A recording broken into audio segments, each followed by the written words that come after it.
India Australia നിർണായക വ്യാപാര പ്രതിരോധ സാമ്പത്തിക സഹകരണ കരാർ യാഥാർത്ഥ്യമായി. രാജ്യത്തിന്റെ ആണവോർജ്ജ ലക്ഷ്യങ്ങൾ കൈവരിക്കാൻ ഓസ്ട്രേലിയ ഇന്ത്യയ്ക്ക് യുറേനിയം കൈമാറും. മെൽബണിൽ മുൻനിര വ്യവസായികളുമായി കൂടിക്കാഴ്ച നടത്തിയ പ്രധാനമന്ത്രി നരേന്ദ്രമോദി ഓസ്ട്രേലിയൻ പ്രവാസി സമൂഹത്തെയും അഭിസംബോധന ചെയ്തു.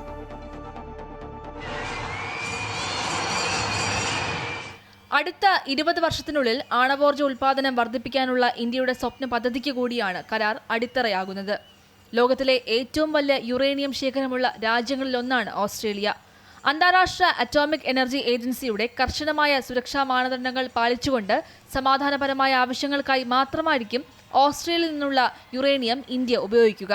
കൂടുതൽ വളരുക, കൂടുതൽ നേടുക എന്ന ചിന്താഗതിയാണ് പുതിയ ഇന്ത്യയെ നയിക്കുന്നത് എന്ന് പ്രധാനമന്ത്രി നരേന്ദ്രമോദി പറഞ്ഞു. രാജ്യത്തിന്റെ ബഹിരാകാശ പരിപാടി ഒരു പുതിയ ഘട്ടത്തിലേക്ക് കടക്കുകയാണ് എന്ന് പ്രധാനമന്ത്രി കൂട്ടിച്ചേർത്തു.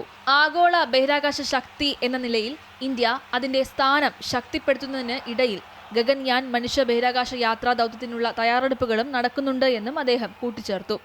പാസ്പോർട്ടുകൾ നോക്കാതെ ഇന്ത്യ മനുഷ്യരാശിയെ സഹായിക്കുന്നുവെന്നും മോദി പറഞ്ഞു.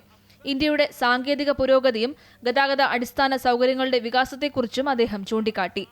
ഓസ്ട്രേലിയൻ പ്രവാസി സമൂഹത്തെ അഭിസംബോധന ചെയ്ത് സംസാരിച്ചപ്പോൾ ഇന്ത്യയുടെ ഓപ്പറേഷൻ സിന്ദൂറിനെ കുറിച്ചായിരുന്നു പ്രധാനമന്ത്രി പ്രത്യേകം എടുത്തു പരാമർശിച്ചത്. ऑपरेशन सिंदूर के दौरान डेमो तो देख ही लिया होगा.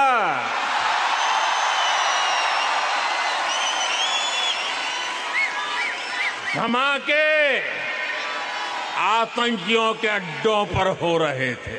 വ്യാപാര പ്രതിരോധ സാമ്പത്തിക മേഖലകളിൽ സഹകരണം കൂടുതൽ ശക്തമാക്കാനാണ് ഓസ്ട്രേലിയൻ നീക്കം.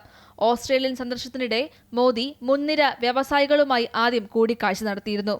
ഓസ്ട്രേലിയയിലെ ജീവനക്കാരുടെ പെൻഷൻ ഫണ്ട് കൈകാര്യം ചെയ്യുന്ന പ്രമുഖ കമ്പനിയായ ഓസ്ട്രേലിയൻ സൂപ്പർ ഇന്ത്യയിൽ 2800 കോടി രൂപയുടെ നിക്ഷേപം നടത്തുമെന്നും പ്രഖ്യാപിച്ചു.